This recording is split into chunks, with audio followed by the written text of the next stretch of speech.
Вот, короче. Трещит вот так.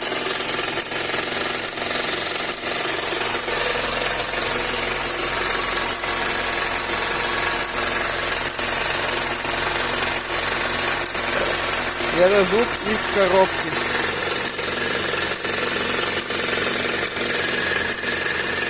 Да, из коробки идет. Сейчас будем в гараж догонять.